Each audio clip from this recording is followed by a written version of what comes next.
Guys, स्वागत है आपका मेरे चैनल सरकारी बाबू में। तो गाइस, आज हम इस वीडियो में देखेंगे about the NVS non teaching paper that is of assistant section officer.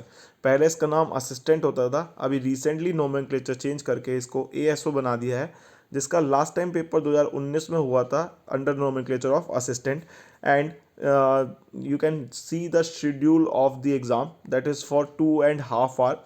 Timing जो थी इतने टाइमिंग की थी, 2.5 घंटे के ही पेपर होते हैं एनवीएस के, नवोदय विद्यालय के। तो गाइस, पहले क्वेश्चन से स्टार्ट करते हैं हम, और इस वीडियो में हम देखेंगे अबाउट दी आरटीआई एक्ट 2005। ठीक है, यहाँ पे क्वेश्चंस मिलेंगे आपको देखने के लिए। पॉक्सो, पॉक्सो की फुल फॉर्म आपको बतानी है नीचे कमेंट सेक्शन में, है ना। और अगला जो है एनपीएस, एनपीएस के बारे में भी हम समझेंगे। इस वीडियो में हम पूरी डिटेल चर्चा करेंगे अबाउट दीज क्वेश्चंस कि किस तरह के क्वेश्चंस पूछे जाते हैं, कैसे आपको पढ़ना है, कहाँ से आपको पढ़ने हैं। तो गाइज, पहला क्वेश्चन है कि ओरिजिनल जुरिस्डिक्शन क्या होता है सुप्रीम कोर्ट का। तो गाइज, ओरिजिनल खुद बताता है, ओरिजिनल जुरिस्डिक्शन यानी कि जो सुप्रीम कोर्ट के ओरिजिनल क्षेत्र अधिकार हैं, जहाँ पे ओरिजिनल जो चीज़ें आती हैं सिर्फ उसको सुप्रीम कोर्ट ही सुनेगा। तो इसमें इसका ओरिजिनल जुरिस्डिक्शन का मतलब है कि that no other court in India shall have the power to entertain any such suit. मतलब इस तरह के केसेस की कोई और सुनवाई नहीं करेगा सुप्रीम कोर्ट के अलावा। अगला क्वेश्चन है फिर कि जब क्वेश्चन खड़ा होता है, ये अराइज होता है अब in before the special court कि एक आदमी चाइल्ड है या नहीं, तो ये इशू कौन डिसाइड करेगा? क्या उसकी मार्कशीट डिसाइड कर देगी स्कूल की, या फिर कोई सिविल सर्जन डिसाइड करेगा, या बच्चे के माँ बाप, या फिर खुद स्पेशल कोर्ट? तो इसका आंसर हो जाएगा, जब भी इस तरह के जो समस्या है अगर स्पेशल कोर्ट के सामने आती है, तो उसका निवारण जो है स्पेशल कोर्ट ही करेगा कि वह आदमी बच्चा है या नहीं, कि पॉक्सो एक्ट में से एंटरटेन करेंगे या नहीं करेंगे। अगला क्वेश्चन है फिर कि प्राइम मिनिस्टर जो है ये प्रेसिडेंट के द्वारा अपॉइंट किया जाता है, क्या ये स्टेटमेंट करेक्ट है? लेकिन सिर्फ तभी करेक्ट है जब कोई क्लियर मेजोरिटी ना हो, तो ऐसा नहीं है ना। इनकरेक्ट तो है ही नहीं, है ना। करेक्ट है but as a temporary arrangement, तो ये भी गलत है। हमेशा प्राइम मिनिस्टर को कौन अपॉइंट करता है? प्रेसिडेंट। तो ये कैसा हो जाएगा आपका? एकदम करेक्ट स्टेटमेंट है। अगला क्वेश्चन देखेंगे फिर हम। देखिए, अगला क्वेश्चन एनपीएस से रिलेटेड है। एनपीएस से रिलेटेड इसको समझने से पहले हम समझेंगे कि इसका स्ट्रक्चर काम कैसे करता है।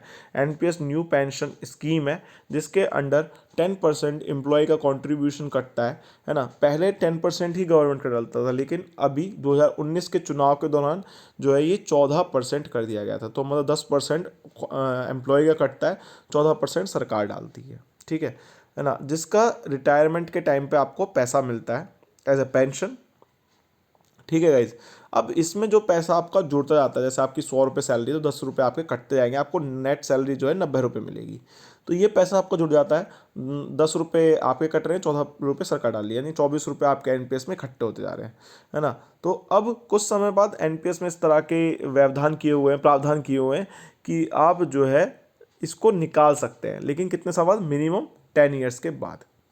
अब जैसे कि 10 साल बाद आपको घर बनाने की पर्सनल रिक्वायरमेंट है, या फिर बच्चे की पढ़ाई के लिए ज़रूरत है, तो उसमें भी आप सिर्फ अपना कंट्रीब्यूशन जो है 10 साल बाद भी, मिनिमम 10 साल की कंडीशन है, कभी भी आप निकाल सकते हैं। तो 10% जो आपका कट रहा है सिर्फ उसी का आपको 25% मिलेगा। यानी आपका 10 रुपये कटते कटते मान लो 25 साल हो चुके हैं, यानी कि आपके 250 रुपये कट चुके हैं। तो 250 रुपये सिर्फ आपका कंट्रीब्यूशन जो है उसी का 25% आपको मिलेगा, आप निकाल सकते हैं। बाकी गवर्नमेंट कंट्रीब्यूशन को आप नहीं निकाल सकते। ठीक है, तो ये इस तरह की प्रावधान किया हुआ है एनपीएस के अंदर। तो ये है for the purpose of higher education of subscriber children, जो भी सब्सक्राइबर है उसका, तो उसमें से कितना निकाल सकते हैं? Partial withdrawal from the employees contribution is admissible. ठीक है, कितना एडमिशेबल है? तो वो है 25%। अगला क्वेश्चन है फिर यूनियन लिस्ट, स्टेट लिस्ट और कंकरेंट लिस्ट, ये कौन से शेड्यूल में आते हैं? तो under 7th schedule of the constitution it has union list, state list, concurrent list. Union list on which the laws are made by the central government, state list on which the laws are made by the state government, and on concurrent list both state and union list can make the laws. अगला question है फिर the government of India enacted POCSO act, ये कब enact किया गया था, है ना, मतलब कैसे इनेक्ट किया गया था, क्या सुप्रीम कोर्ट के डायरेक्शन पे, या मिनिस्टर ऑफ लेबर के रिकमेंडेशन पे, या फिर यूएन कन्वेंशन के जो राइट चाइल्ड है उस पे, या फिर स्ट्राइक ऑफ जो एक्टिविस्ट थे उनकी स्ट्राइक के बाद। तो इसका आंसर हो जाएगा यूएन की कन्वेंशन के बाद। अगला क्वेश्चन है, जो फंडामेंटल ड्यूटीज़ जो हैं ये कॉन्स्टिट्यूशन में ऐड की गई हैं कैसे। तो फंडामेंटल ड्यूटीज़ जो हैं ये 42nd अमेंडमेंट 1976 में जो हुआ था उसमें ऐड की गई थी। अब आपका क्वेश्चन है फंडामेंटल ड्यूटीज़ ली कहाँ से गई हैं, कौन से देश के संविधान से ली गई है, नीचे आप कमेंट सेक्शन में टाइप करके बताना। अगला क्वेश्चन है, आरटीआई एक्ट जो है इसके under RTI act member of parliament, member of legislature और of a state can be appointed as CIC. मतलब इनमें से मेंबर ऑफ पार्लियामेंट, सांसद को या विधायक को एज ए सीआईसी अपॉइंट किया जा सकता है। क्या ये ट्रू है या फॉल्स है, करेक्ट है, इनकरेक्ट है, करेक्ट है if she is nominated member of parliament और स्टेट लेजिस्लेचर, या फिर correct but he will have to resign from his constituency after appointment. तो ये सब जो है गलत है, क्योंकि सीआईसी जो है उसको कौन अपॉइंट करता है, प्रेसिडेंट के द्वारा अपॉइंट किया सकते हैं, और ये लोग जो है उसमें नहीं बन सकते एज ए सीआईसी। अगला क्वेश्चन है, इनको हम डिटेल में समझेंगे जब मैं आरटीआई और इनकी क्लास चलवाऊंगा, है ना। आपको नोट्स भी मिल जाएंगे, आप उसमें भी पढ़ सकेंगे इन सबको। तो पॉक्सो एक्ट क्या करता है, defined child as any person who is below 18 years of age is a child. अगला क्वेश्चन है फिर कि DPSV directive principle of state policy are enshrined in more than one article of the constitution. जो DPSP है ये कौन से संविधान के अनुच्छेद में है, directive principle of state policy DPSP, ये जो है आपके आर्टिकल 36 to 51 है। आपको ये बताना है कि मौलिक अधिकार या फंडामेंटल राइट्स जो हैं ये कौन से आर्टिकल के अंदर आते हैं, कहाँ से कहाँ तक। फिर अगला क्वेश्चन है, cabinet papers including records of deliberation of the council, है ना, तो आर एग्जम्प्ट फ्रॉम डिस्क्लोजर। क्या ये ट्रू है या फॉल्स है। कैबिनेट पेपर जो होते हैं जिनके अंदर रिकॉर्ड होता है डेलिब्रेशन का, है ना, जो सहमति वगैरह होती है उसका, ये एग्जम्प्ट फ्रॉम डिस्क्लोजर, इसको ना आरटीआई एक्ट के अंदर भी नहीं बता सकते। क्या ये ट्रू है या फॉल्स है, तो यस इट इज़ ट्रू, ये सही है।